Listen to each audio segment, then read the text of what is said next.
Aster Elmheim uyiga majburlab olib kelinganida bu shunchaki oddiy oilaviy uchrashuv emasligini allaqachon sezgan edi. Oqsoqollar uni keltirib chiqargan tartibsizliklari uchun jazolash maqsadida chaqirishgan. U qarshisida turgan zahoti havodagi taranglik o'lim darajasiga yetdi. Butun xona ko'z o'ngida Zenis Hayfriddan o'z sodiqligini isbotlash uchun o'z o'g'lini o'ldirishni talab qildi. Ammo Hayfrid bosh egish o'rniga ikkilanmasdan Aster tarafini tanladi. Hatto bu butun oilasining halokatiga olib kelsa ham. Aynan shu lahzada hamma narsa tubdan o'zgardi. Endi jim turishdan ma'no qolmagach, Aster ko'ylagini yirtib 7 qanotini namoyish etdi va oqsoqollarni qotib qolishga majbur qildi. Bu kuch nima uchun hamma uchun qo'rquv uyg'otishi juda oddiy.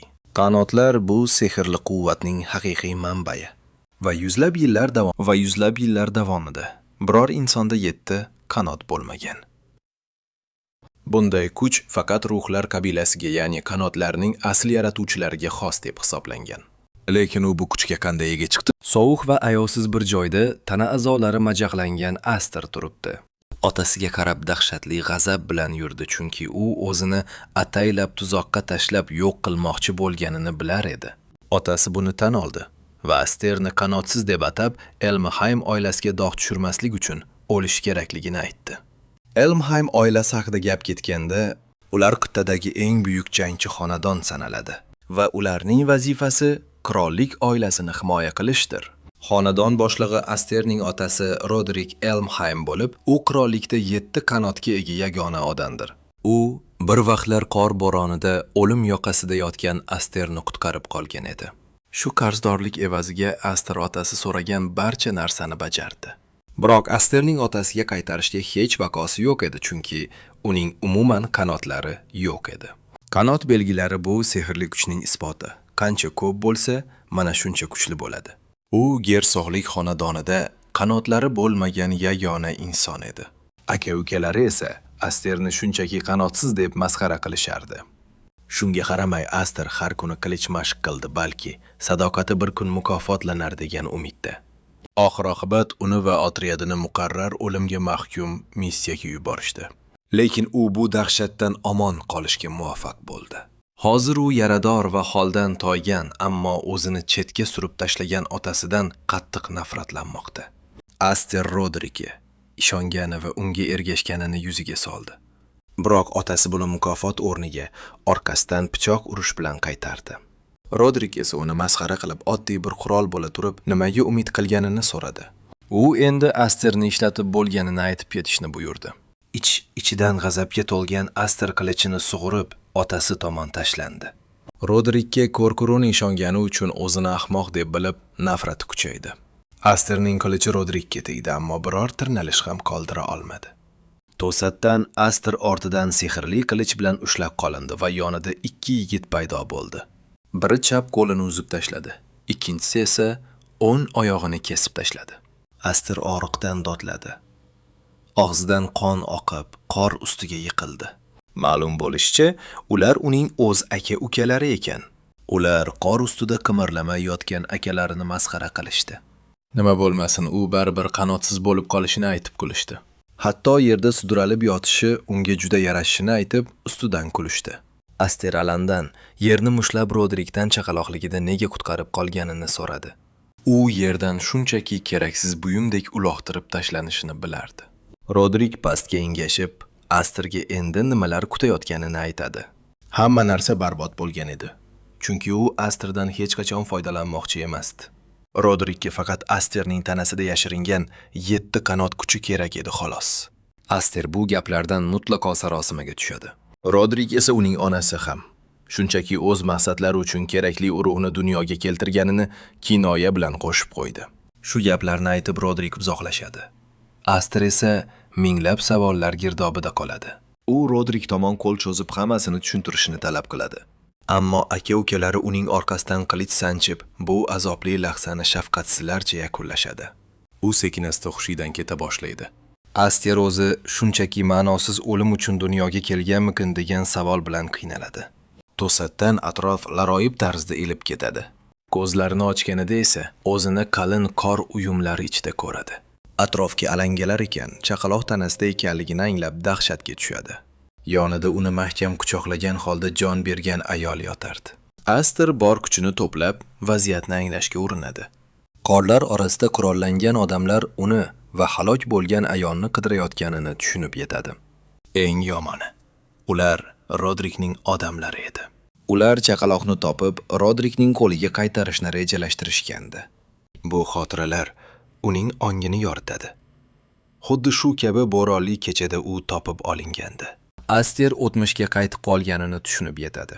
Hali shoshilmaslikka qaror qilib, hammasini keyinroq aniqlashtirib olishga ahd qiladi. Lekin hozir eng muhimi, qochib qolish kerak. Shu yerda qolsa yana Rodrikning qo'liga tushishi aniq edi. Hatto chaqaloq bo'lsa ham. Aster qo'llariga mana kuchini jamlab, qorlar ichida iloji boricha tezroq emaklay boshlaydi. Havo juda sovuq esa tobora holsizlanib borardi. Lekin Aster taslim bo'lishni istamasdi. O'tmishda ham u omon qolish uchun emaklagandi.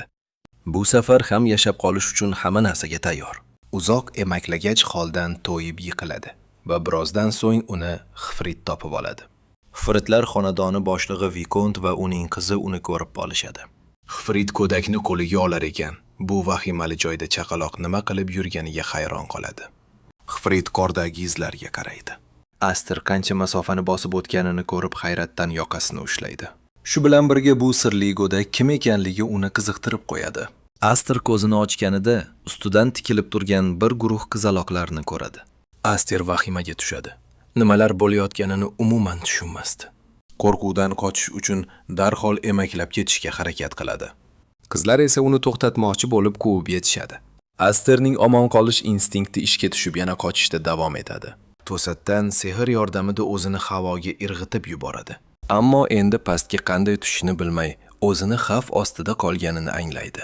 Yerga qulashiga bir lahza qolganda, Vikont uni ilib oladi va bu sirli bolakay ustidan hazillashadi.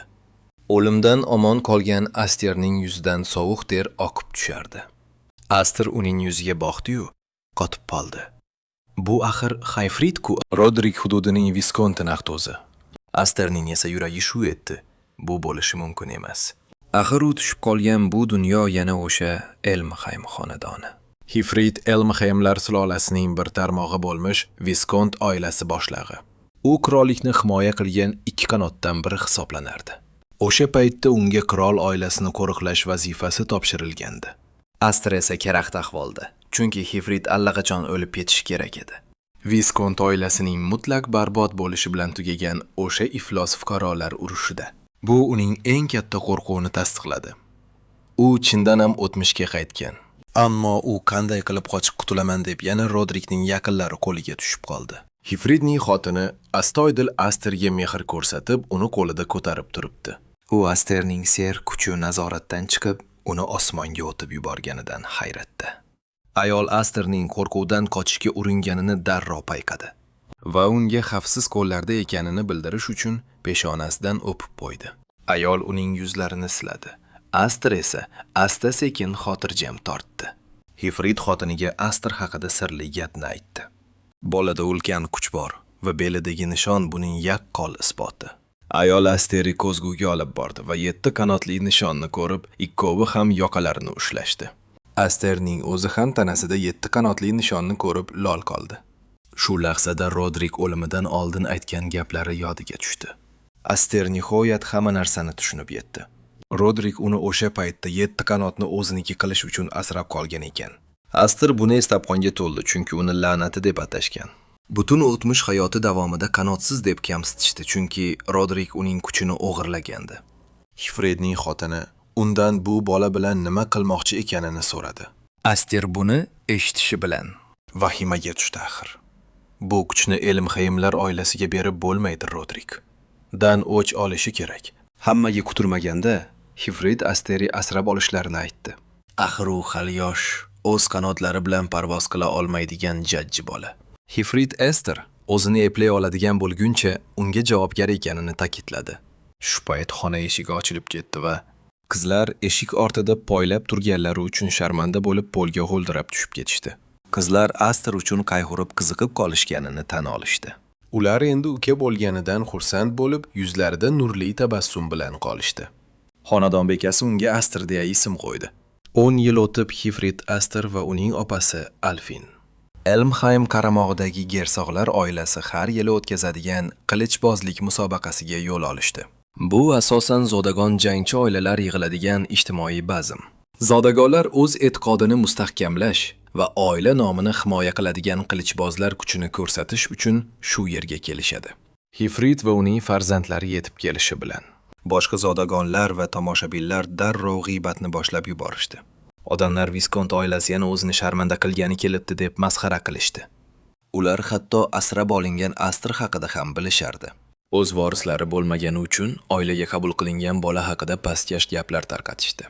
Atrofidagilar Viskont oilasining Elmheim oilasiga keltirgan foydasidan qattiq g'azabda. Alfen esa ularning ortidan gapirayotgan barcha gaplarni eshitib turibdi. U Astorning kuchli bo'lishga va bu gaplarga ahamiyat bermaslikka undaydi. Alfen Astorni ogohlantiradi. Zaiflik ko'rsatgan har qanday odam ezib tashlanadi. Shu gaplarni aytayotganda Aster uning g'azabdan qaltirayotgan qo'llariga ko'zi tushadi. Hifrit Astorni Viskont oilasining hozirgi mavqei bilan yaqindan tanishtiradi. Hifrit bu vaziyatni aynan unga ko'rsatmoqchi bo'lganini aytadi va u Astordan ko'rganlaridan hafsalasi pir bo'lmaganmikin deb so'raydi. Ammo Aster otasini bunday dushman muhitda bo'lishdan qo'rqmasligiga ishontiradi. Hifrit buni eshitib baland ovozda kulib yuboradi. Astorni bunday qat'iyatli munosabati uchun maqtaydi. Axir o'tmishda Astor Elmheim oilasi uchun sharmandalik timsoli sifatida tanilgan edi. Shu sababdan ham bu joy u uchun shunchalik og'riqli xotiralarga to'la. Lekin endi u tamoman boshqa odam, chunki 7 qanot qaytib keldi. Aster derazadan uning o'limiga sababchi bo'lgan aka-ukalarga tikilib qaraydi. U o'zining yorqin ijtimoiy debyutini qilishga qat'iy bel bog'lagan. Bu davrda ritserlar hukmronligi va kuch qoidalari o'rnatilgan. Qilichbozlik mahorati esa o'sha davrning mutlaq cho'qqisi hisoblanadi. Bu kuchning eng asosiy ramzi esa aynan qanot nishoni edi. Ular duelni kuzatish uchun balkonda turishibdi. Alfen atrofda bo'layotgan voqealar qanchalik hayratlanarli ekanligini aytadi. Nihoyat Alfen nima uchun Furin va Flair bu yerga kelishni istashmaganini tushunadi. Aster bo'lsa o'tmishda aynan shu joyda qanday sharmanda bo'lganini unuta olmaydi. Alfen uning xayolga cho'mib qolganini sezib sarosimada deb o'ylaydi va ismini chaqiradi. Alfen uning hayajonlanishini tabiiy hol deb biladi, chunki bu uning birinchi qilichbozlik festivali. Astor esa hayaxonda emas, balki g'ashni keltiradigan xotiralar ichida ekanligini aytadi. Aslida bu yerda bo'layotgan hamma narsa unga nafrat uyg'otadi. Hifrit bolalarga muhim yig'ilishi borligini aytib, ularni tark etadi. Hifrit Astorning singlisini asrab avaylashga chaqiradi. Ammo Alfen otasiga e'tiroz bildiradi axir. U Astordan 1 yosh katta. Aster uni hazil bilan chuv tushiradi. U epkaysiz bo'lgani uchun nazorat o'zida ekanini aytadi. Hifrit Astorning tengdoshlari bilan yaqindan tanishishga undaydi. Bu imkoniyatdan foydalanib, kerakli aloqalarni o'rnatishni maslahat beradi. Biroq otasi unga shivirlab bir narsani eslatadi. 7 qanot haqidagi sirni hech kim bilmasligiga qat'iy ishonch hosil qilishni buyuradi. Otasi uzoqlashar ekan. Aster og'ir ahvolda qoladi, chunki buni amalga oshirish oson emas. Hamma unga dushmanlik bilan qaraganda, u qanday qilib munosabat o'rnatishni bilmaydi. To'satdan Alfen uzoqlashayotgan Astorni ko'rib, qayerga ketayotganini so'raydi. Astor esa yangi do'stlar orttirish uchun ketayotganini aytadi. U tez orada Rodrikning o'g'illari turgan joyga yetib keladi. Qizil sochli Dallas Asterdan kimligini so'raydi. Aster yuzida tabassum bilan o'zini uning ukasi sifatida tanishtiradi. Aster uni tashqarida ko'rgani uchun salomlashishga qaror qilganini aytadi. Dallas sarosimada qoladi, biroq akasi Greon unga Astor Viscount oilasi asrab olgan bola ekanini tushuntiradi. Dallas nihoyat Aster kimligini tushunib yetdi. U kinoya bilan kula boshladi, maqsadi uni kamsitish edi. Asterning ismidagi A harfi nega F ga almashganini endi tushundim deb masxara qildi. Asterium chunki o'tmishdagi o'sha mudish xotira ularning qo'lida o'lgani hali ham ko'z o'ngida. O'tmishda nega ulardan bunchalik qo'rqqaniga hozir o'zi ham hayron. Hozir qarasam ular shunchaki bolalar o'yinchog'idek ko'rinadi xolos. Shu payt Alfen paydo bo'lib, Asterni bu bema'ni odamlardan uzoqlashishga undadi. Uni olib ketmoqchi bo'lganida Dallas Alfenni ham masxara qilib ismini qichqirdi. Haligacha otasining ortiga yashirinib yuribsanmi? Deb ustidan kuldi. Uni yoniga chaqirib, xuddi xizmatkor kabi ular bilan qolishni taklif qildi. Alfin o'girildi va Dallasga uning gaplari qiziq emasligini aniq aytdi. Alfin unga eslatib qo'ydi. Asosiy va tarmoq oilalar o'rtasida xo'jayin-qul munosabati yo'qligini ta'kidladi. Aster hali gapim tugamadi desa-da, Alfin uni majburlab olib ketmoqchi bo'ldi. Dallas esa vaziyatni yanada jiddiylashtirib Alfinni haqorat qilishda davom etdi. Uning otasi qirolni qutqara olmagan va Roderick tomonidan qo'li kesilgan mag'lub ekanini aytdi. Dallas uning ustidan kuldi. Tomirlarida o'sha mag'lubning qoni oqmayotganidan baxtli ekanini ta'kidladi. Alfin bu haqoratga chiday olmay ortiga o'girilib Dallasga baqirdi. Otasini bunday kamsitishga yo'l qo'ymasligini aytib, gapini qaytarib olishni talab qildi. Dallas esa Alfinning ustidan sharobni purkab vaziyatni yanada og'irlashtirdi. Bu xonadonda faqat meros ololmaydigan foydasiz ayollar tug'ilishini aytdi. So'ngra ularni masxara qilib qo'shimcha qildi. Bu bal-zal emas, kiyimingni ivitib qo'ysang, keyingi safar latta kiyib kel dedi. Yig'ilishga kelishdan oldin Aster Dallas va Grionni ko'rganda g'azablanmasligidan xavotirda edi. Lekin ularning hozirgi qiliqlari bu xavotirni butkul yo'qqa chiqardi. Aster Dallasning ismini aytib chaqirdi va qo'lidagi sharob idishini unga uloqtirdi. Dallas ushlashi bilan. Aster qilichi bilan idishni ikkiga bo'ldi va sharob Dallasning boshidan quyildi. Dallas shokda, Aster esa uni bemalol mashg'ara qila boshladi. Bu shunchaki uzum sharbati senga o'xshagan tentak zodagonga mos keladi dedi. 3 yil avvalgi duel. Aster kuchini nazorat qila olmay, opa-singillarini o'lim xavfi ostida qoldirgandi. Hifrit aralashib Asterning dahshatli kuchini to'xtatib qolishga muvaffaq bo'ldi. Bu Hifrit 7 qanot kuchini ilk bor o'z ko'zi bilan ko'rishi edi. Hifrit bu kuchni Aster o'zi nazorat qila olarmikan deb ikkilanib qoldi. Hozirgi kunda Hifrit majlisda o'tirganida xizmatkor kelib nimadir noto'g'ri ketganini aytdi. Ular xizmatkordan so'rashdi. Muammo nimada ekanini, u esa tarmoq va asosiy oila vakillari duelga kirishganini bildirdi. Buni eshitgan Hifrit shokda va darhol voqea joyiga yugurdi. Yo'lda Alfin bilan to'qnashib nima bo'lganini so'radi. Shu orada oila oqsoqollari ham duelni tomosha qilish uchun arenaga yugurishdi. Alfin va Hifrit ham ularga qo'shilib, balkondan duelni kuzata boshlashdi. Oqsoqollar esa boshqa tomondan hamma yoq-yoqqa ushlab turibdi. Bu jang qanday yakun topishini hech kim bilmaydi. Vaziyat esa keskinlashmoqda. Dallas esa Asterga bakiradi. Uni Gersoqlar xonadoniga qarshi chiqqan ahmoq deb ataydi. U Asterning yovvoyi, tabiatda tug'ilgan yarim qon ekanligini yuziga solib kamsitadi. Dallas sovuqqonlik bilan so'raydi Aster. Rostdan ham shunchalik nodonmi? 4 qanotli gerb kuchini tasavvur ham qila olmaydigan darajada ahmoqmi u? Tomoshabinlar lol qolishgan. Dallasning salohiyati tahsinga loyiq ayni shu sabab. U gersoqlik vorisi. 2 qilichni qo'liga olgan Dallas Aster ustidan kulishda davom etadi. Gerbini ko'rsatishni buyuradi. Balki u buni yashirishdan uyalar. Aster esa javob beradi. Shunchaki oddiy naqshni maqtanish bilan yurgan sendek uyatli emasman. Dallasning johri chiqdi, ammo Asterning gaplari hali tugamagan edi. Aster shart qo'yadi. Agar u g'olib bo'lsa, Dallas Alfinga uzr so'rash kerak. Dallas bu shartga rozi bo'ladi. Ammo tahdid qiladi. Agar men yutib chiqsam, seni o'zimning itimga aylantiraman. Dallas Asterga tashlanadi. Uni g'alaba qozongach o'lguncha ishlatish bilan qo'rqitadi. Qilich sado berdi. Ammo Aster hujumni to'sib qolishga muvaffaq bo'ldi. Zarba shunchalik kuchli ediki, Aster orqaga chekindi, qo'llari esa titrab ketdi. Dallas ikkinchi bor hujumga o'tdi. U qichqiradi. Bu 4 qanotli gerbning haqiqiy kuchi ko'rib qo'y. Tinimsiz zarbalar. Aster faqat himoyalanishga majbur bo'lmoqda. Kuzatuvchi keksalardan biri tan oladi. Dallasning qilichbozligi hali xom. Ammo uning sehri shunchalik kuchliki gerb, egalari har doim ustunlikka ega. Oddiy tushuntirganda, agar bir qanotli gerbning sehri shamdek yonsa, 4 qanotli gerbning kuchi esa xuddi portlashga teng. Dallas bosimni oshirmoqda. Aster esa burchakka tiqilib qolgan. Qani boyagi shijoating? Axir uzr so'rataman deb va'da berayotgan eding-ku. Dallas masxara qilishda davom etadi, hujumlar esa yomg'irdek yog'ilmoqda. Bir lahzadan so'ng Dallas hal qiluvchi zarbani berdi deb o'yladi. Ammo Aster aura yordamida uni to'sib qoldi. Aster Dallasni uzoqqa uloqtirib yubordi. Tilingni tiyibroq gapir. Aster 10 yil davomida tayyorlandi. Aynan mana shu kun uchun unga yomonlik qilganlardan qasos olish uchun. Aster sakrab tushib, kuchli zarba berdi. Dallas muvozanatni yo'qotdi. Dallas tizzalab qoldi zarbani to'shishga urinib. Greon esa shokda, uning akasi chekinishga majbur bo'lmoqda.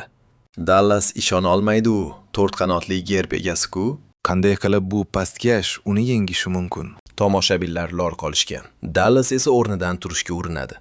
Ifrit esa xavotirda vaziyat nazoratdan chiqib ketmoqda. Aster jang ichida erib ketgandek. 60 da uning qo'lini uzib o'ldirganlari ko'z o'ngida gavdalanadi. Dallas esa qo'rquvdan yalinishni boshladi. Yetar, to'xta. Viskant ham baqiradi Aster. O'zingni tiy. Ikkala kuch to'qnashdi va kuchli portlash sodir bo'ldi.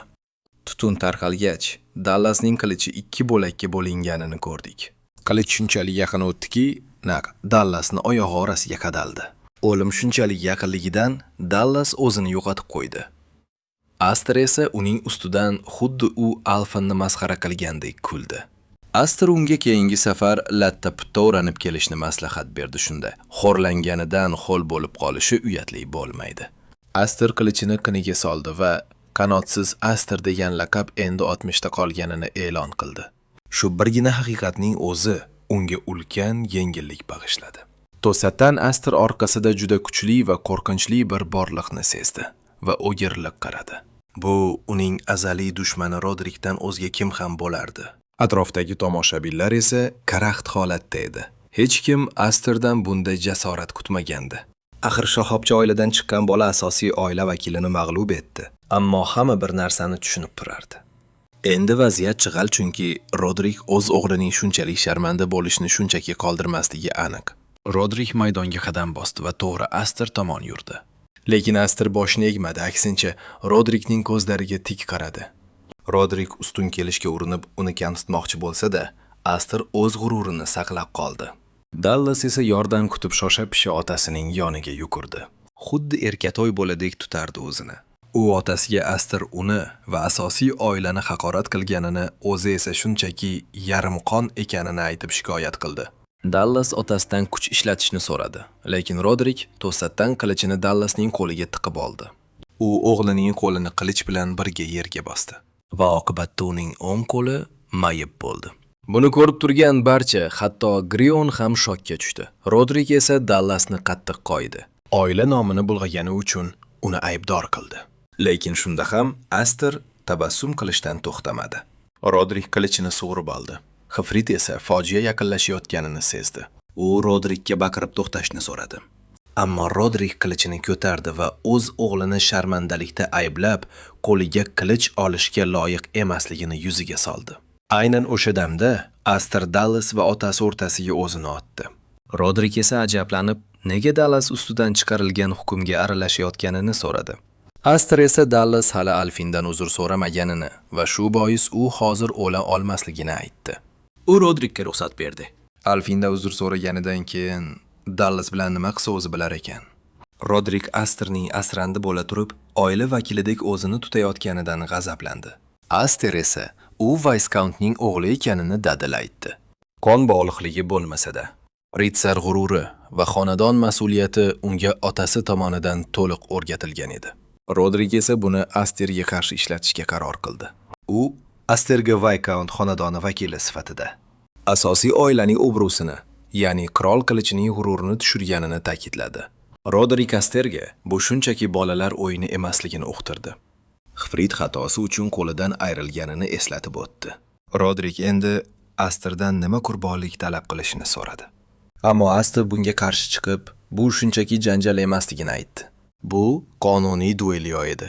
Aster balar qilgani Viscount xonadoniga qilingan haqoratga munosib javob ekanini bildirdi. U Rodrikning o'zini himoya qila olmaganlarning qilich tutishga haqqi yo'q degan so'zlarini uning o'ziga eslatdi. Aster ochiqchasiga aytdi. U taslim bo'lmoqchi emas. U hatto sochining bir tolasini ham boy berish niyatida emas. Graf unvonidagi oqsoqol Asterning jasoratidan hayratda. Uning atigi 10 yoshligiga ishonmay turibdi. Asterning gaplarini eshitgach, Rodrik unga jangovar holatni egallashni buyurdi va Aster darhol mudofaa pozitsiyasiga o'tdi. Rodrik shunday zarba berdiki, Aster devorga urilib kuchli portlash yuz berdi. Hamma dahshatda Asterning holi yomon deb o'ylashdi. Hifrit jahl bilan akasiga tashlandi, lekin Rodrik zarbani to'sib qoldi. Hifrit Rodrikka e'tibor bermay yugurib Asterning yoniga bordi. Changto'zon tinib singan qilich bo'lagini ko'rdi, lekin kutilmagan holat yuz berdi. Aster hamon tik turibdi qo'lida. Qilichning qolgan qismi u hali ham jang qilishga tayyor. Uning ko'zlarida nafrat bor.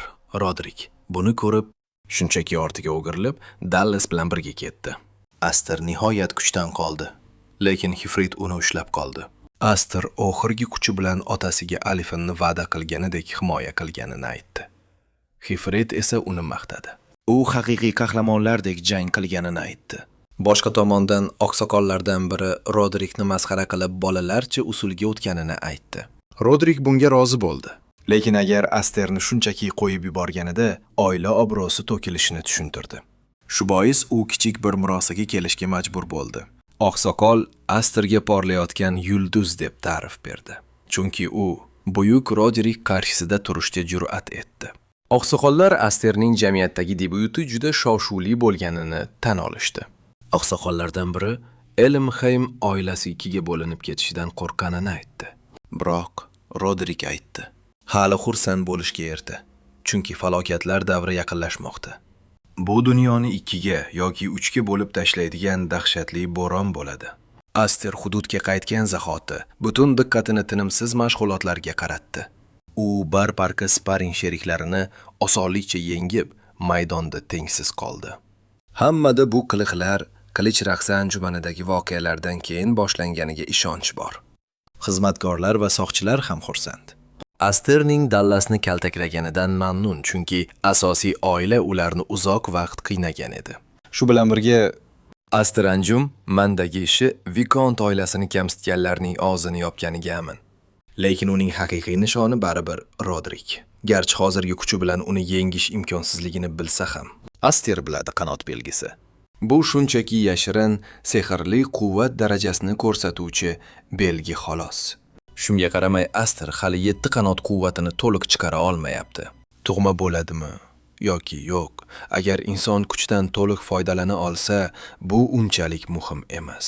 Aster 7 qanot quvvatini to'liq sinab ko'rishni xohlaydi. Uning nazoratdan chiqishidan qo'rqmasdan chegaralarni bilishni istaydi. Mashg'ulot maydonida gilarni yengib bo'lganida Alfen paydo bo'ldi. U otasi chaqirayotganini aytdi. Aster esa darhol ishini to'xtatdi. U uzoqlashar ekan. Singlisining mashg'ulot kiyimida ekanligiga ko'zi tushdi.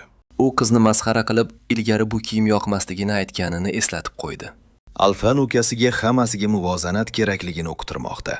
Asterning qarshisida esa u o'z yo'lida davom eta olmasligini tushunib yetadi.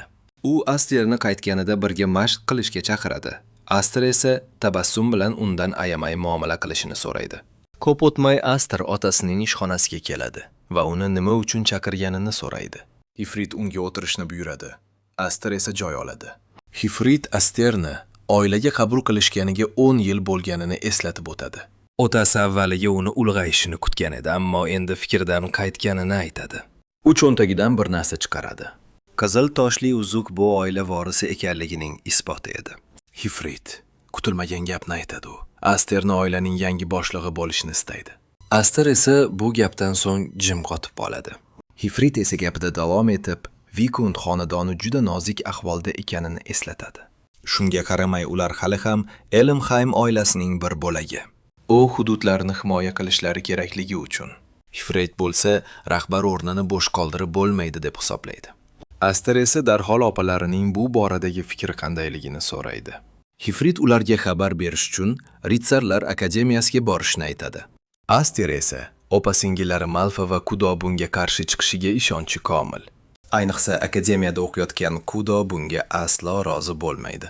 Aster o'g'il bola bo'lib tug'ilgani va 7 qanot sohibi bo'lgani uchun Kudo undan nafratlanishini eslatadi. Aster o'rnidan turib otasiga qat'iy aytadi. U oila boshlig'i bo'lish mas'uliyatini qabul qila olmaydi. O'z kuchini boshqara olmagani uchun hatto opasini o'ldirib qo'yishiga oz qolganini eslatadi. Azablangan opani hech narsa bilan ko'ndirib bo'lmaydi deb u chiqib ketmoqchi bo'ladi. Hifrit esa u aslida bo'la ekanligiga doim shubha qilganini aytadi. Hifrit uzuk aslida qilichbozlik musobaqasi uchun mukofot bo'lish kerakligini aytadi. Ammo Asterga boshqa narsa kerakligini payqab qolgan ekan. U qutini ochib, afsonaviy Gran sehrli qilichini ko'rsatadi. Garchi u xanjarga o'xshab ko'rinsa ham. Hifrit bu 7 qanot kuchini boshqarishga qodir yagona qurol ekanini aytadi. Ishxonadagi uchrashuvdan so'ng Hifrit Asterni o'rmonga olib chiqadi. Aster shunchaki qilichni ko'rsatish uchun nega bunchalik uzoqqa kelganimizdan hayron. Hifrit esa bu shunchaki ehtiyot chorasi ekanini tushuntiradi. Aster tez-tez narsalarni sindirib tashlashni bilar edi. Shuning uchun mashq zali bu sinov uchun eng noto'g'ri joy bo'lardi. Hifrit Asterni ogohlantiradi Gram. Bu faqat Elmaym oilasining to'ng'ich o'g'illariga meros qoladigan sehrli qilich. Hifrit aynan Aster uchun uni asosiy xonadondan maxsus keltirganini aytadi. Hifrit matoni yechadi. Qilichning tili yo'qligini ko'rgan Aster hayratda qoladi. Hifrit esa qilichning tili bo'lmasa-da, sehrli kuch bilan uni to'ldirish mumkinligini aytadi. Qilich tili egasining sehrli kuchi bilan shakllanadi. Hifrit buni amalda ko'rsatish uchun o'zining sehrli kuchini ishga soladi. Atrofni larzaga keltirgan ulkan energiya zarbasi hamma narsani yo'q qilib tashlaydi. Yerda esa ulkan krater hosil bo'ladi. Hifrit Asterga tushuntiryapti. Agar bu qilich bilan sehrni yo'q qilmoqchi bo'lsang, u barcha kuchingni so'rib oladi. Hifrit bu qilichning naqadar buyukligini aytib o'tdi. Uning tarixi juda boy. Hifrit Asterdan buni sinab ko'rishni so'radi. Aster qilichni qo'liga oldi va darhol ishga kirishdi. Ajablanarlisi shundaki, sehrli quvvati o'z-o'zidan qilichga oqib kirdi va osmonga kuchli nur sochdi. Qasrda turganlar buni ko'rib, qorovullardan biri osmondan kometalar yog'ilmoqda deb o'yladi. Hamkasbi esa uni kalaka qildi qarab tur. U pastga emas, yuqoriga qarab uchib ketdi. Qorovul bunga ishonishni istamadi shu payt. Alfin suhbatga aralashdi. U bu hodisani aynan Aster sodir etganini aytdi. O'ronda esa Aster qilichning kuchidan hayratda qolgandi, lekin Hifrit uni to'g'rilab qo'ydi. Aslida bu qilich emas, Asterning sehrli quvvati g'ayritabiiy ekanini aytdi. U shunday dedi. Elmhaym sulolasi tarixida 7 qanotli nishonga ega bo'lgan biror kishi o'tmagan. Butun oila shajarasi bo'ylab bu birinchi holat. Hifrit ishonadiki, Aster o'z kuchini mukammal o'zlashtirsa, hatto Rodrikdan ham o'zib ketadi.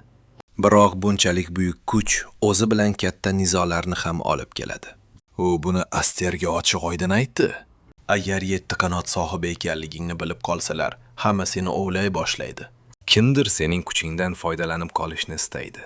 Boshqalar esa seni xavfli deb bilib yo'q qilishga urinadi. Hifrit Asterga maslahat berdi. Vaqt borida kuchayib ol, aks holda yomon bo'ladi. Aster otasining gapiga qo'shildi. Chunki o'tmishdagi ayanchli hayotiga qaytishni istamasdi. O'sha xotiralarni eslab yana bunday yashashni xohlamasdi. Aster otasiga sog'u uchun minnatdorchilik bildirdi va 7 qanotni ham qilichni ham bo'ysundirishga so'z berdi. 3 kundan so'ng Kudo va Malfa tungi akademiyadan qaytishdi. Kudo singillarini quchoqlash uchun qo'llarini ochdi. Ularni kutib turardi.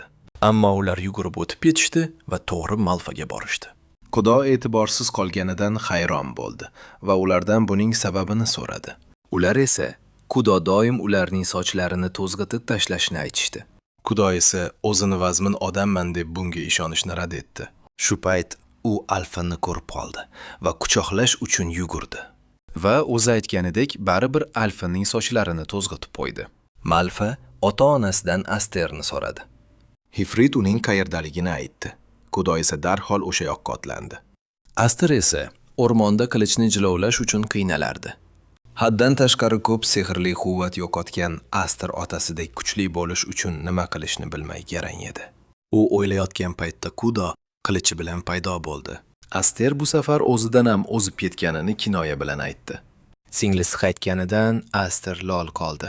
Kudo esa uni kutib olmagani uchun qo'yishni boshladi. Kudo undan so'radi o'zingni juda muhim deb o'ylab, bizni mensimay qo'ydingmi? Kudo unga aytdi. Qilichbozlik musobaqasida nimalar bo'lganini eshitdim. Akademiya faqat sen haqingda gapirmoqda.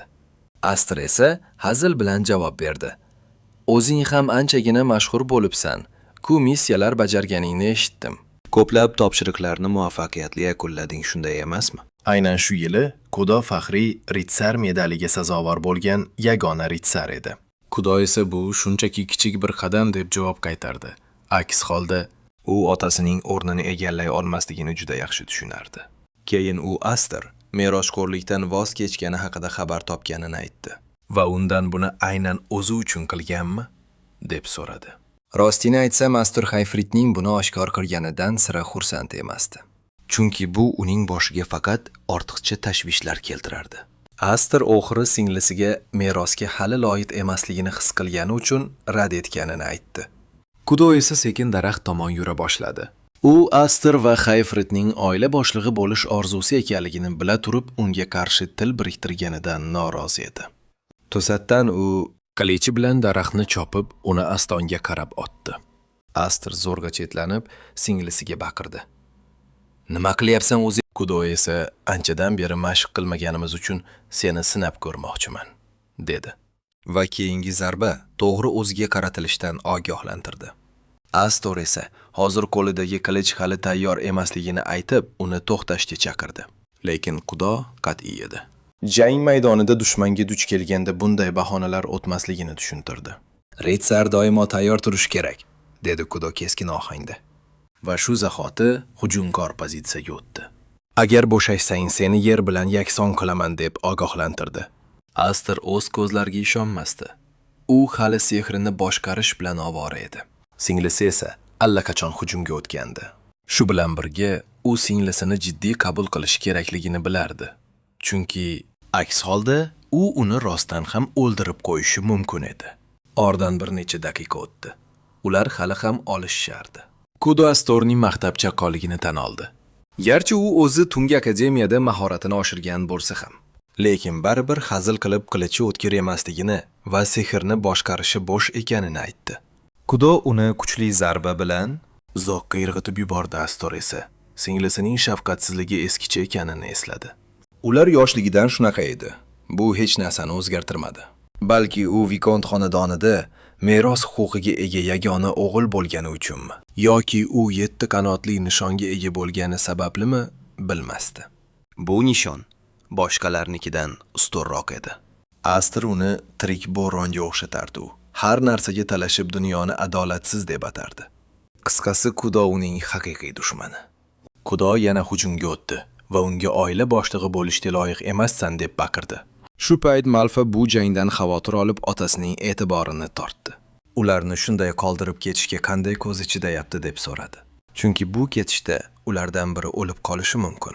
Hayfrid esa ular o'ziga xos raqiblar ekanini garchi ehtiyotsiz bo'lsalar ham aytdi. U ishonch bilan aytdiki, vaziyat o'lim bilan tugaydigan darajaga bormaydi.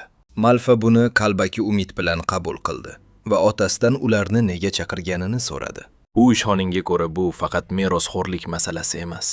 Hayfrid buni tasdiqlaydi va Malfani larzaga soladigan xatni ko'rsatadi. Ma'lum bo'lishicha, bu Elmheim oilasi bosh qarorgohidan kelgan chaqiruv. U Malfaga oila oqsoqollari o'z nabirasini ko'rishni istashayotganini aytadi. Malfa buni eshitib yengil tortadi, lekin Hayfrid eng yomon holatni eslatadi. Ular Asterdan abadiy ayrilib qolishlari mumkin. Voqea yana o'rmonda davom etadi. Aster singlisini tushunishga chaqiradi, chunki u merosxo'rlikdan allaqachon voz kechgan. U otasi buni aytgan bo'lish kerakligini bildiradi, ammo Kudo Hayfridning bunga qarshiligini aytadi. Aster to'satdan Kudoning kuchli hujumlarini to'sishga majbur bo'ladi. Bu go'yo gigant bolg'a bilan urayotgan trolga qarshi turishdek gap. Aster deyarli jarohatlarni yozadi, lekin oxirgi pallada Kudoning qilichini chetga surib yuboradi. U singlisiga baqirib gaplarni eshitishni talab qiladi. Shunda Kudo uni ichki a'zolarini uzib yuboradigan darajada kuchli zarba bilan uradi. Aster qon tupurib singlisining naqadar kuchli ekanligini tushunib yetadi. Kudo unga agar faqat qilich bilan ishlashni bilsa, 3-darajali ekanligini tushuntiradi. Agar faqat sehr ishlata olsa, u 2-darajali bo'lib qolaveradi. Faqat qilich va sehrni birlashtirgandagina haqiqiy 1-darajali bo'lish mumkin. Kudo unga o'zining darajasini ko'rsatib qo'ymoqchi. U Asterdan norozi. Chunki qanotlar farqi nimani anglatishini tushuntiradi. Bu inson boshqarishi mumkin bo'lgan mana miqdordagi farqdir. Aslida bitta qanot farqi 3 barobar kuch degani. Demak, 5 qanotli Kudo nazariy jihatdan Asternikidan pastroq kuchga ega bo'lishi kerak. Shuning uchun Kudo Asterni uning barcha hujumlarini to'xtata olmagani uchun qo'ydi. Lekin Aster yana o'zining sevimli qilichbozligiga qaytishni tanladi. Kudo undan so'raydi. U o'z kuchiga ishonmaydimi? Yoki yillar avvalgidek g'azablanib ketishdan qo'rqadimi? Aster bu so'zlarni eshitishi bilanoq 7 qanot kuchidan qo'rqib o'zini cheklayotganini tushunib yetadi. U shuncha vaqt o'z kuchini ongsiz ravishda bo'g'ib kelganmi shu bois? Qilich beqaror tuyulganmi? U nazoratni yo'qotishdan qo'rqib sehrini majburan bostirib yurgan ekan. Kudo keyin shunday deydi. Asterga u o'zi istagan barcha narsaga ega ekanligini aytib, yana tashlanadi. Agar kuchini chiqarishdan qo'rqsa, uni o'ziga berishni buyuradi. Ammo vaziyat o'zgardi. Aster sehrli quvvati bilan uni osonlikcha itarib yuboradi. Kudo hayratda, Aster esa ko'zini ochgani uchun singlisiga rahmat aytadi. Aster qilichsiz, faqat mana bilan Kudoga tomon otiladi. Kudo esa uning ma'nasi tugadimi deb o'ylaydi. Lekin u bu fikrni rad etadi. Chunki u Asterning kuchi yetarli ekanligini yaxshi biladi. Asterning 7 qanotida tuganmas sehr bor, garchi u buni hali to'liq boshqara olmasa ham. U barcha sehrni aynan shu lahzada kuchli zarbaga yo'naltirishni rejalashtirgan. U zarbani amalga oshiradi. Kudo esa masxara bilan buni to'sib qoladi. U bunday tezkor fikrlash qobiliyatini maqtaydi. Aster esa singlisiga ikkinchi hayotini behuda sarflash niyati yo'qligini aytadi. U o'z kuchini, qilichini va albatta oilasini asrab qoladi. Ular hammasini o'zida saqlab qolishini ochiqchasiga aytdi. Chunki o'tmishda ularga erishish uchun juda qiynalgandi. Kudo akasining ikkinchi hayot haqida gaplaridan esan kirab qoldi. To'satdan Aster unga tashlandi. Kudo esa darhol qarshi hujumga o'tdi. Bu yerdan Aster g'oyib bo'ldi va paydo bo'lgach, endi o'zini tiymasligini bildirdi. U bor kuch bilan qilich siltadi. Kudo xuddi ikkiga bo'lingandek qilich tanasidan o'tib ketganini his qildi. Keyinroq Kudo o'z xonasida uyg'ondi va qanday qilib bu yerga kelib qolganini tushunmadi. Ajablanarlisi Malfa xonada edi va Kudoni qaytishi bilan tabrikladi. Shunda Kudoning yodiga tushdi. U duel o'rtasida edi va Malfadan nima bo'lganini so'radi. Malfa Aster uni ko'tarib kelganini va u duel paytida uxlab qolganini aytdi.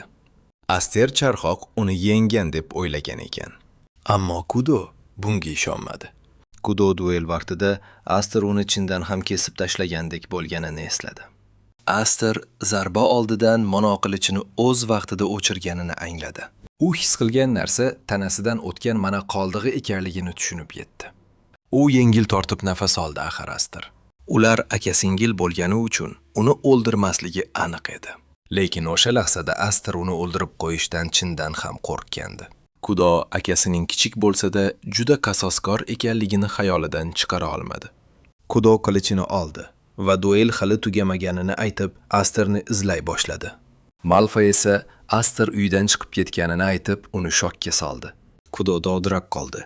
Malfa esa asosiy uydan chaqiruv kelganini aytdi. Shu sababdan u otasi bilan biroz oldin jo'nab ketgan ekan. Kudo hayratdan qotib qoldi. Chunki bu haqda unga hech kim ogohlantirmagan edi. Shu payt Aster va Xifrit aravada asosiy uy tomon ketishayotgan edi. Xifrit ularni kutib turgan odamlar. Elmheim xonadonini soyadan turib boshqaradigan oqsoqollar ekanligini aytdi. Ular asosiy va shoxobcha oilalarning sobiq boshliqlari ekan. Bu esa ular butun Elmheim bo'ylab katta kuchga ega degani. Xifrit Asterga ular hamon barchasini nazorat qilishini ta'kidladi. Nafaqaga chiqqan bo'lsalar ham ular soya hukmdorlari deb ataladi. Xifrit Asterga bu hukmdorlar uni asrab olgan kunidan beri qiziqish bildirmaganini aytdi. Aster esa nega birdan uni chaqirishganini tushunmay hayron edi. Aster otasiga yuzlandi. Bu qilichbozlik festivalida yuz bergan voqealar tufayli ekanini aytdi. Elmheim oqsoqollari oila nufuzini oltin yoki hayotdan ham yuqori qo'yishini qo'shib qo'ydi. Aftidan kimki oilaga dog' tushirsa, yirtqichlarga yem bo'lish uchun qafasga tashlanadi. Xifrit Aster buni qayerdan bilishdan hayratda qoldi va uni so'roqqa tutdi. Aster savoldan qochib noaniq javob berdi va tan oldi. U har qanday jazo yoki surgunga tayyor ekanini bildirdi. Xifrit undan xayrlashmasdan ketishga chindan tayyormisan deb so'radi. Aster esa o'ziga to'liq ishonishini aytdi. Uka singillari yetib kelgan zahoti ketishni rejalashtirganini aytib o'tdi. Qolaversa Kudo atrofida bo'lganida asabiylashishini, o'zini esa unga xalaqit berayotganini juda yaxshi biladi. Demak, u ketgach singlisi nihoyat bemalol nafas olishi mumkin. Aster barchasi Kudo tufayli ekanini qo'shimcha qildi. U Nihod Graham bilan til topishishni o'rganib oldi va 7 qanot kuchini avvalgidan ko'ra ko'proq namoyon eta olishiga qat'iy ishonch komil. U otasiga bundan buyog'iga nima bo'lsa ham aralashmasligini aytdi, chunki u o'zini o'zi asrashga tayyor. To'satdan arava oynasida Kudo paydo bo'ldi. Asterga kichigi bo'la turib, o'zini katta tutmaslikni uqtirdi. Aster arava tashqarisida xuddi hasharotdek osilib turgan singlisini ko'rib, shokka tushdi. Kudo eshikni irg'itib ochdi. Aster esa bu qizil sochli qiz ularni quvib yetish uchun qancha yugurganidan hayratda qoldi. Kudo Asterni qo'yiy boshladi. Singlisini bir ogiz so'z demay tashlab ketgani uchun uni shafqatsizlikda aybladi.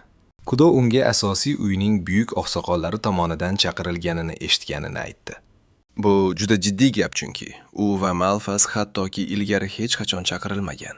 Hifrit Kudoga asosiy uyga uni o'zi bilan olib keta olmasligini tushuntirdi. Qiz esa buni juda yaxshi tushunib turganini aytdi.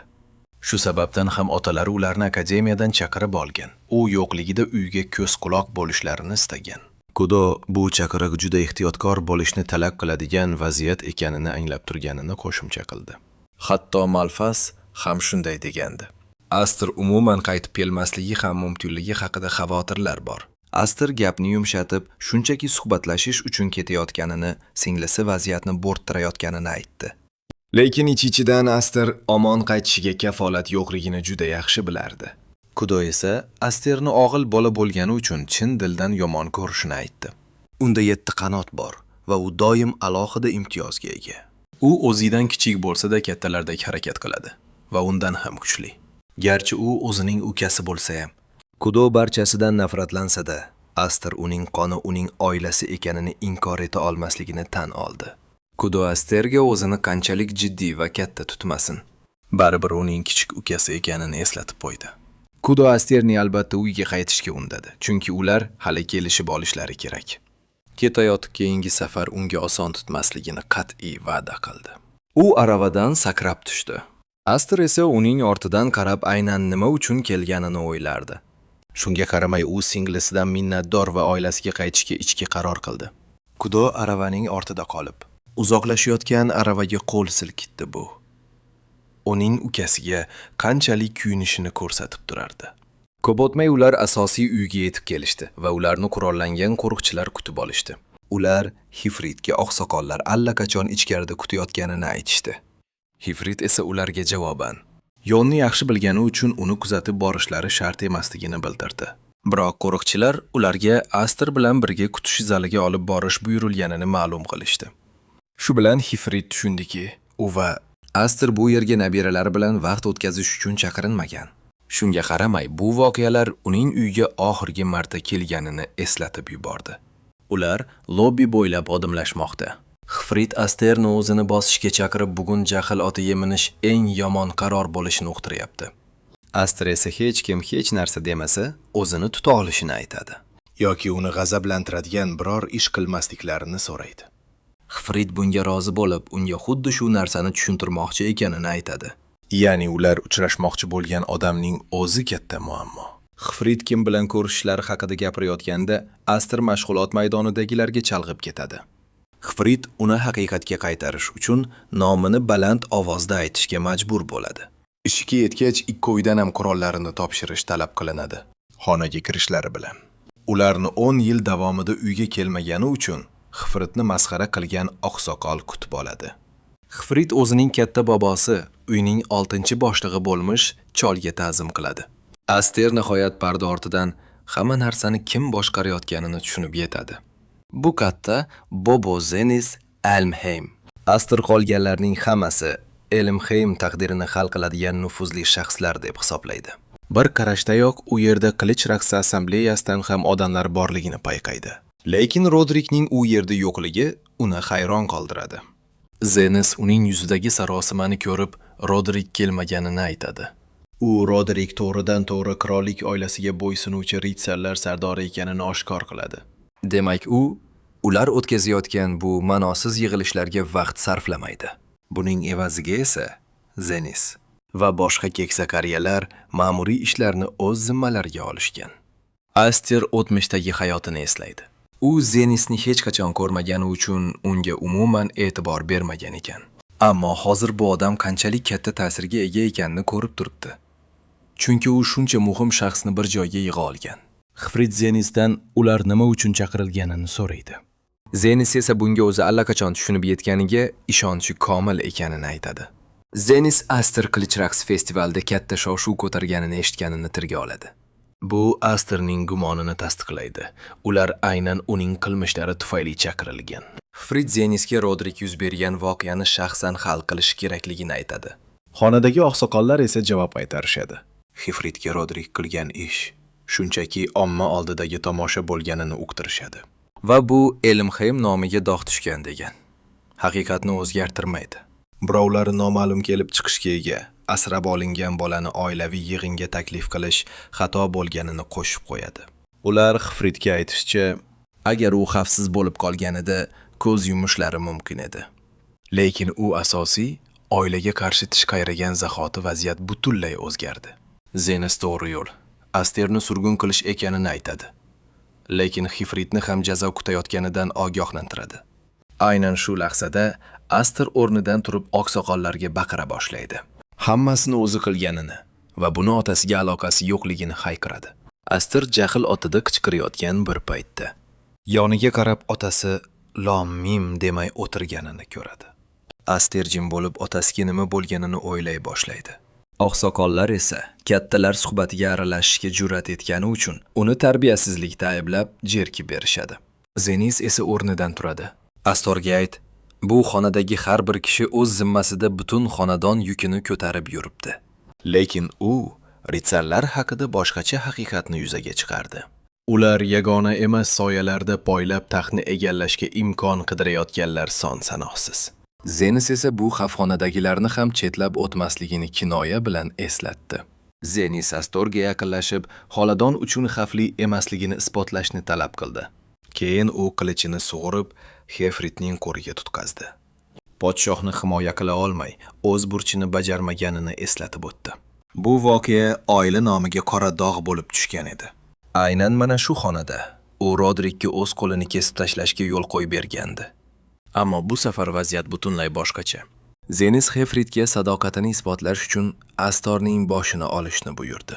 Agar buni qilsang, hammasi unutiladi deb ishontirdi uni. Ammo gapi og'zida qoldi Xifrit Astorga. Qo'l ko'tarish niyati yo'qligini aytdi. Xifrit bu keksa odamga yuzlanib shuni ochiq aytdiki, o'z bolasini o'ldirgandan ko'ra o'lishni afzal ko'raman. Astor buni eshitib karaxt bo'ldi. Zenis esa o'limga hukm qildi uni. Zenis hatto Xifritning butun xonadoni yo'q qilinishini e'lon qildi. Hattoki uning bolalarigacha hammasi qirib tashlanadi. Shunda Astor sovuqqonlik bilan Zenisdan nima uchun bunchalik qo'rqayotganini so'radi. Zenis hayrat va saroshima bilan ortiga o'girildi. Astor ularni qo'rquvdan qaltirab o'tirgan shunchaki nochor guruh deb atadi. Astor Zenisga agar bunchalik qo'rqsangizlar meni surgun qiling, dedi. Qaytib kelib, o'chingizni olishimdan shunchalik xavotirdamisiz? Shu zahoti Astor ko'ylagini yechib, 7 qanotini namoyish etdi. Endi uning oilasiga tegishga jur'at etganlar nimalarga duch kelishini ko'rib qo'ysin. Xona shok holatiga tushdi. Astor esa otasidan uzr so'radi, chiday olmadi. Orqasidagi muhrlar charaqlab butun xonani yoritib yubordi. Astor xonadagilarga shunday dedi: "Yaxshilab o'ylab ko'ringlar. Menga dushman bo'lishdan oldin 2 marta o'ylab ko'rganingiz ma'qul." Keksalar va qo'rqchilar ko'zlariga ishonmay sarosimaga tushib qolishdi. Bu yuzlab yillar ichida inson tanasida birinchi marta ko'rinishi edi. Sovuq ovoz bilan. Zenis Astorga bu muhrning vazni qanchaligini bilasanmi? deb so'radi u esa. Bildi. Chunki qanotlar qancha ko'p bo'lsa, odamlar shuncha hayratlanishni eshitgandi. O'z o'rnida o'tirgan graf buni eshitib kulib yubordi, lekin darhol uzr so'rab tomoshani davom ettirishni aytdi. Zenis Astorga muhr sehrli kuch hosil qiluvchi a'zo ekanligini tushuntirdi. Qadim zamonlarda ruhlar tomonidan insonlarga hadya qilingan. Odamlar bu kuchni avloddan avlodga o'tkazib yaxshi foydalanishgan. Lekin hech bir inson 7 qanotga erisha olmagan ruhlar qabilasidan tashqari. Aynan o'sha muhrlarning asl sohiblari. AstraZenizdan uni ruhlar qabilasi a'zosi deb gumon qilyapsizmi? Deb so'radi. Zenis agar qanotlari rost bo'lsa bu imkoniyat borligini aytdi. Astar o'sha cholga javob qaytardi. Men Hayfridning o'g'liman dedi.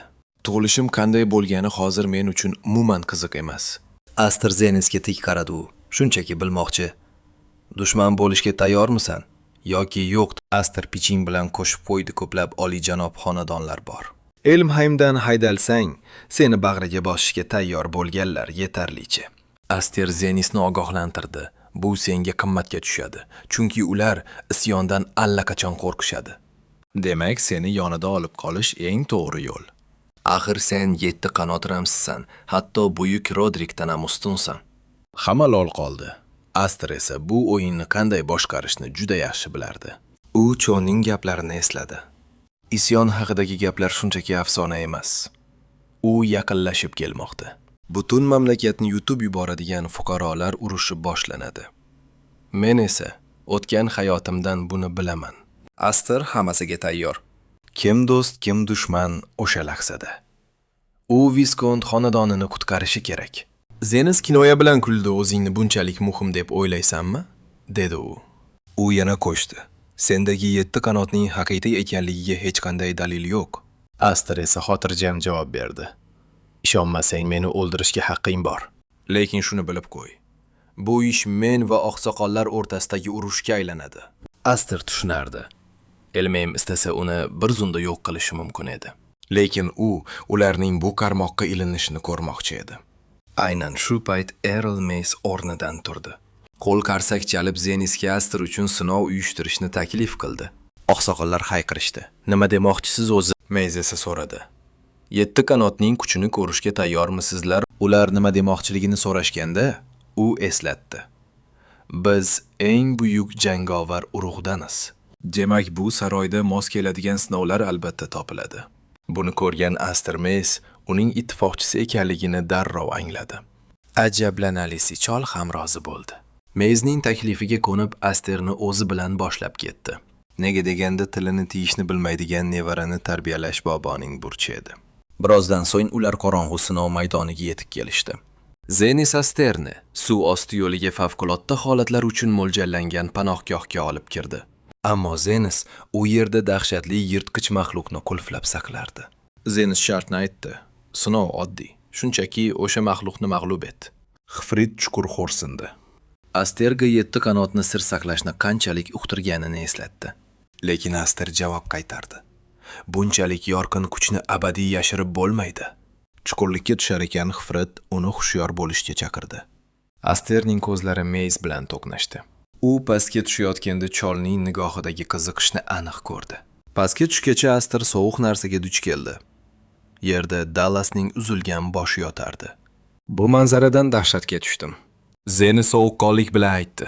Men Dallasga ham nomusini tozalash uchun imkon bergandim. Ammo u oxirigacha yig'lashdan boshqa narsa qilmadi. Uni ko'rishga chidab bo'lmasdi. Zenis Asterni shoshirdi shu zahoti. Uning ro'parasida ko'k rangli yirtqich paydo bo'ldi. Maxluqning quloqni qomatga keltiruvchi o'kirgi sinovning naqadar jiddiy ekanligini anglatardi. Dallasni yoqtirmasdim, lekin baribir unga rahmim keldi. To'satdan maxluq Aster tomon o'tildi.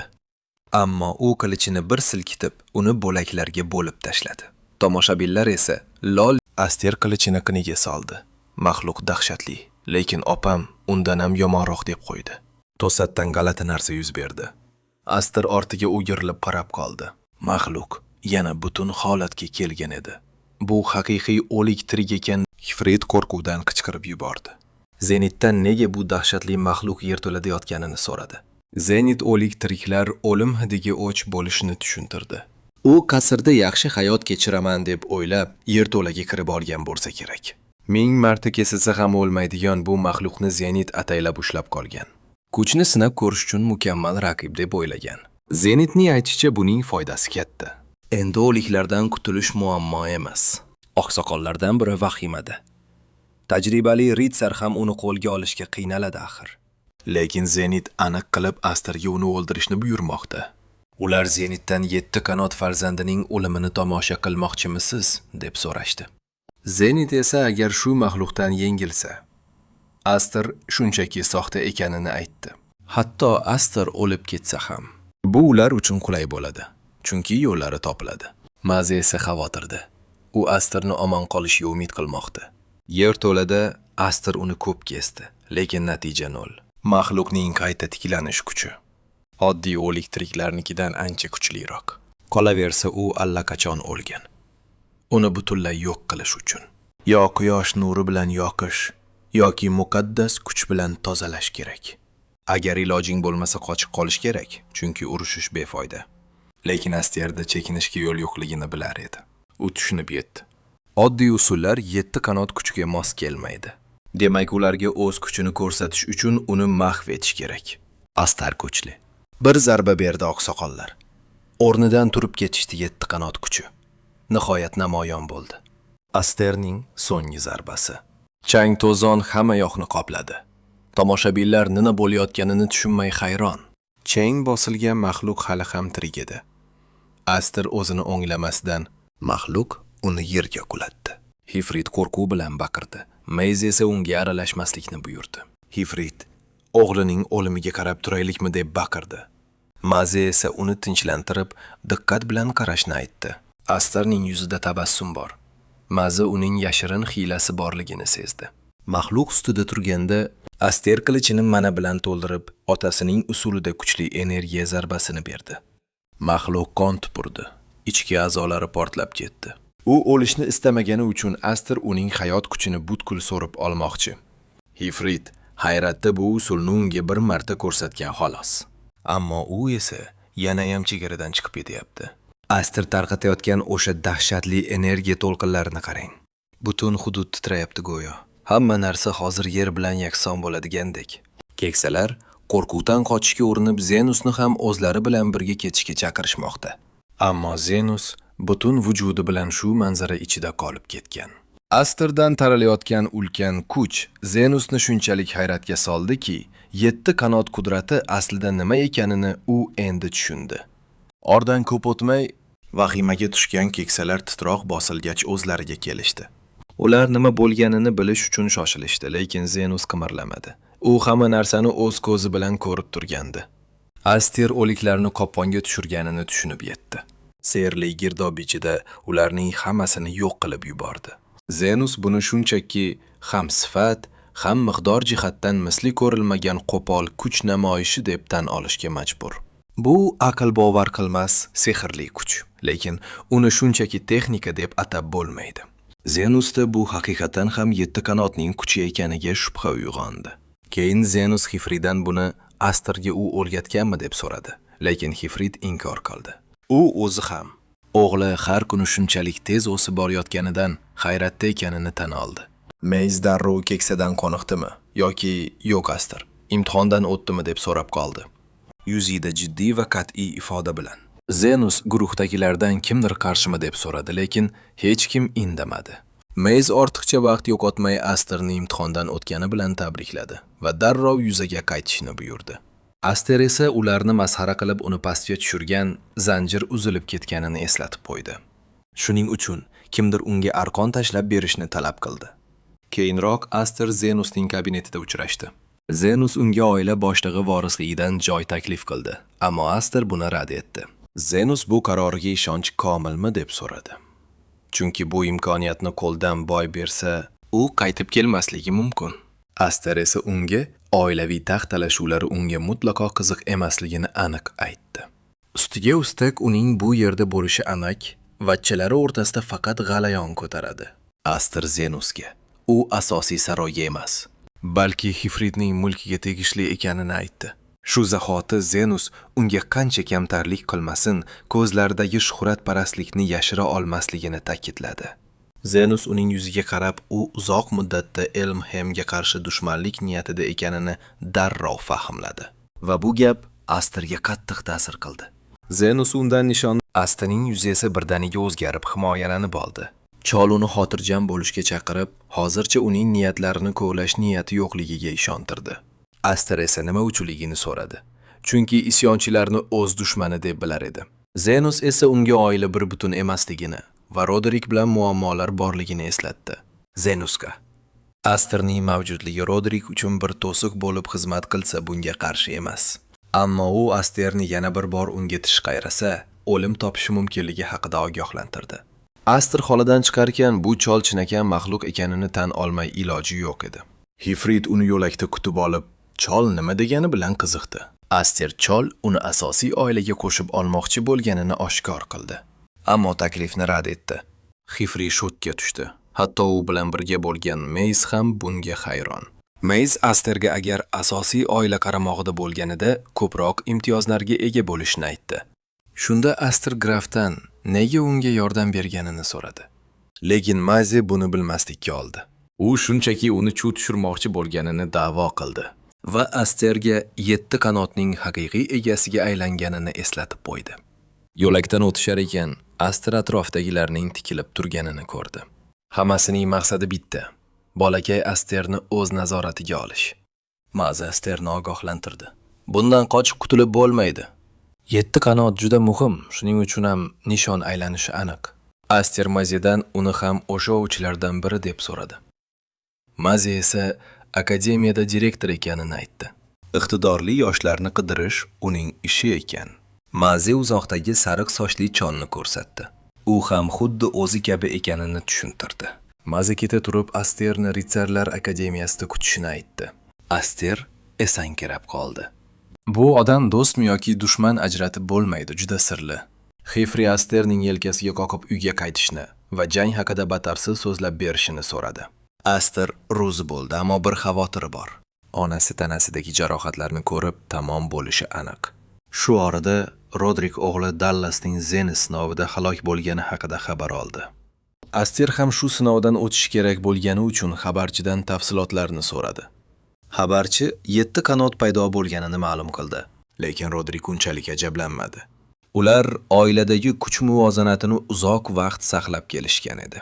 Endi esa bu muvozanat parchalanib ketish arafasida. Xabarchi choralar ko'rishni taklif qildi, lekin Rodrik shoshmaslikni, bu hali tahdid emasligini aytdi. Qolaversa u shoshilish uchun asos ko'rmadi. Oxir-oqibat 7 qanot baribir uning qo'liga o'tadi. Hozircha esa Asterni o'z holiga qo'yadi. U bolaning qiynalishini tomosha qilishni istaydi. 10 yil avval qo'lidan qochgan bu bola endi qanday azob chekishni ko'rish qiziq.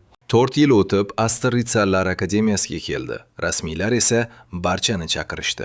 Ariza to'ldirishayotganda hamma Asterga tikilib qoldi. U allaqachon tanilib ulgurgandi. Aster stolga yaqinlashib, ismini ro'yxatdan o'tkazdi. Rasmiy undan qanot muhrini ko'rsatishni talab qildi. Sersizlarni, ya'ni firibgarlarni kiritmaslik kerakdi. Birdan rasmiy Asterning ismini o'qidi va familiyasini ko'rib dahshatga tushdi. Almheim. Aster jilmayib muhrini ko'rsatishi shartmi? Deb so'radi. Chunki u yetishi qiyin joyda edi. Yuzida masxara, omuz tabassum bilan. U rasmiydan kirish uchun yuzi yetarli emasmi deb so'radi. Keyinroq Aster o'z holida ketayotganida sariq sochli tentak Smite uni to'xtatdi. U Asterga avval buni hech qachon ko'rmaganini aytdi. Smite Asterdan so'rab qoldi. Balki u noto'g'ri joyga kelgandir. Smite Asterga bu imtihon elitalar uchun ekanini pisanda qildi. Aster esa hech narsaga parvo qilmay shunchaki yonidan o'tib ketdi. Smite qichqirdi. Bu yerdagi barcha nomzodlar qattiq saralangan. Ular qayta-qayta imtihon topshirib o'zini ko'rsatgan jangchilar. Smite masxara qildi buncha kichkina qilich bilan. Elita bo'lmoqchimisan? U Asterga kinoyali tarzda gapida davom etdi. Bu imtihon senga o'xshaganlar uchun emas, sayr qilgani kelgan bo'lsang yo'qol. Boshqa nomzodlar ajablanishmadi. Smite har yili yangilarni shunday kamsitadi. Ustiga ustakular. 7 qanot sohibi Asterni masxara qilayotganiga ishonishmasdi. Smite kim bilan gaplashayotganini tushunmay turganda Greon va uning to'dasi keldi. Greon amakivachchasi Asterni ko'rib xushomad bilan salomlashdi. Aster Dallasning o'limi uchun ta'ziya bildirdi. Greon esa Dallas sharmandalik bo'lganini va o'lishi kerakligini aytdi. U hatto yengil tortganini aytdi. Dallas o'zidan kattaligini ro'kach qilib, doim kibrli bo'lganidan nolidi. Greon Asterga tahdid qildi, bizning asosiy oila a'zolarimizni kamsitma. 7 qanoting bo'lsa ham akademiyada seni himoya qiladigan hech kim yo'q. Shu gapdan so'ng Greon va uning sheriklari mag'rur ketib qolishdi. Nomzodlar esa Elmheim oilasidan 2 kishi kelganidan hayratda. Bu yil omadli. Aynan shu lahzada Smite ahvol yomonligini tushunib yetdi. U darhol Asterning oldiga yugurib yaltoqlana boshladi. Aster jilmayib bemalol ishim bilan murojaat qilaver, deb javob qaytardi. Ko'p o'tmay ular birinchi imtihon joyiga yetib kelishdi. Rasmiy shaxs ularni kutib oldi. Qirollik ritsarlari qishloqdagi tartibsiz askarlardan butunlay boshqacha, dedi u. Ular qirolning himoyachilari hayotini tikadigan sharafli jangchilar, dedi u. Demak, bu yerda ishga yaramas odamlarga o'rin yo'q.